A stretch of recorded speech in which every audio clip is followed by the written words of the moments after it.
Hello freelancers, hope this lore video comes to you at a great time.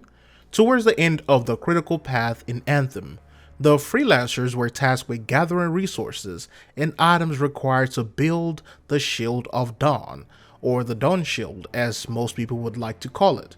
So what is this item exactly? What is the importance? How can it help save the future of freelancers? And what other lore connections can we find within this item? During the story, we learn that the Monitor was returning to the Heart of Rage. There, he will find a way to harness a huge sum of Shaper energy and evolve to become a god, mighty and strong. And the freelancer's job at that point in time was to track down this monster and silence him for good.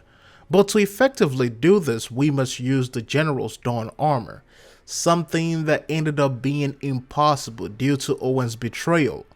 We also learned during this process that the Monitor also wanted that armor as well. So what made General Tarsis' armor so important? Well, it is important because it is capable of withstanding the power of the Anthem and entering the Heart of Rage. Sure, the armor could just be a lump of metal to most. However, one of the many circuits attached to the arms of this suit holds the power of creating a Dawn Shield. As Arden Versus said, there are many powers within the suit, and that will be something that we will be covering in another video. But with that said, let us proceed with the Dawn Shield. Owen handed the freelancer this tech that is within the suit. We were able to build that shield using this technology. So could the freelancer have entered the Heart of Rage without the shield? Well, the answer is going to be yes, but a chance of living through it to the end is very small. The Heart of Rage is considered to be the biggest and most unusual Shaper events recorded in the Library of Tarsis. It is what we will call a nucleus site in this real world, like Chernobyl if you're looking for a real world example. This zone had been commissioned by the Corvus to be a no-lancer zone or a no-man zone, and no one should ever go near it. This is due to the effect of that cataclysm. The core of Freemac had become a pulsating nexus for immense Shaper energy. It is a place flowing with Shaper energy and debris, and it is so dangerous for anyone. And the crazy thing about this is that it is getting bigger by the minute. In the Heart of Rage entry, it is said that the wind throws around enormous debris like children's toys. Striders, as big as they are, have little chance of surviving the cataclysm intact, and many Lancers have died trying to travel inside.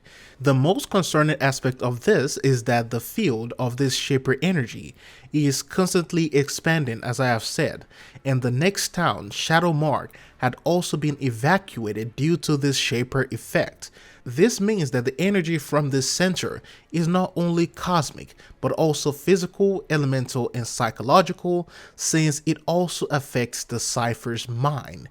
Now, there is also an entry that says the effect of the Shaper energy is getting closer and closer, and it could reach Fort Tarsis anytime soon. So this is one of the dangers of the Heart of Rage. The Shield of Dawn silences the call of the Anthem.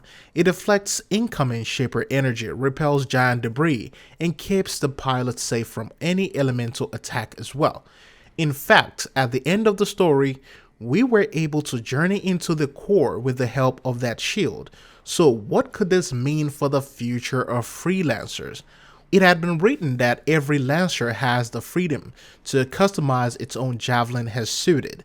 The javelin is an extension of the pilot, and it is very important that each Lancer craft their suit and customize its armor for the occasion. This means the addition of different upgrades are allowed, and it also seems the Corvus are on board with this idea.